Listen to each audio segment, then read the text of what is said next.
Antigua and Barbuda has embarked on an ambitious project aimed at providing renewable energy for climate change adaptation. Despite being one of the lowest emitters of carbon and other greenhouse gases, Antigua and Barbuda is extremely vulnerable to the effects of climate change, such as the devastation caused by Hurricane Irma, causing the entire island of Barbuda to be evacuated. With a hurricane of this magnitude, there's bound to be some destruction. We are asking Antigua and Barbudans again to prepare for the onslaught of this very powerful hurricane.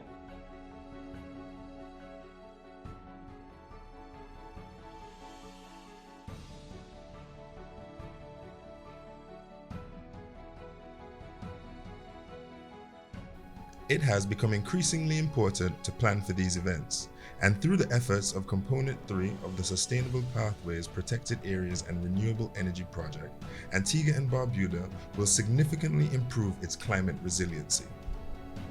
Component 3 of the Sustainable Pathways Protected Areas and Renewable Energy Project, as funded by ADFD and IRENA, is well on its way to being complete. These funds have allowed for the purchase of 15 hurricane-resistant wind turbines, which will increase the resilience of Antigua and Barbuda's desalination-based freshwater systems while simultaneously reducing their emissions profile. Thanks to ADFD's investment, the water sector in Antigua and Barbuda will have the capacity to function 100% on renewable energy. In total, ADFD Phase 1 projects will install over 5.1 megawatts of renewable energy in Antigua and Barbuda. These projects will reduce Antigua and Barbuda's annual CO2 emissions by roughly 18,000 tons, and the government is committed to doing even more. In Antigua and Barbuda, we are playing our part.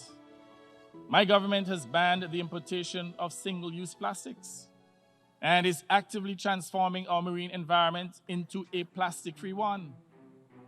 Also, we are actively transitioning into alternate energy with intended nationally determined contributions that will make our country carbon neutral by 2040.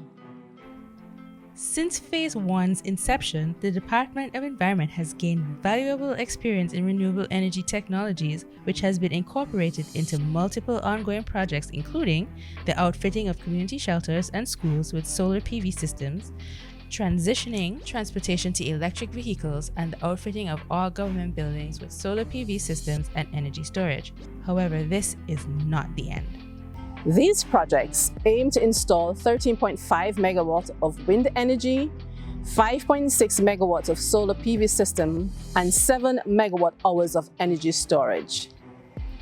Abu Dhabi Fund for Development Phase 2 projects will decrease the dependency of Antigua and Barbuda on fossil fuel for energy generation, eliminating nearly 65,000 tons of CO2 emissions annually. Thanks to the technical expertise provided by the IRENA and the Abu Dhabi Fund for Development, Antigua and Barbuda has become a leader in renewable energy technology. But we're just getting started. We're finished with Phase 1, and we're now ready for Phase 2. Thank you, IRENA and ADFD. Thank you, IRENA and ADFD. Ready for Phase 2.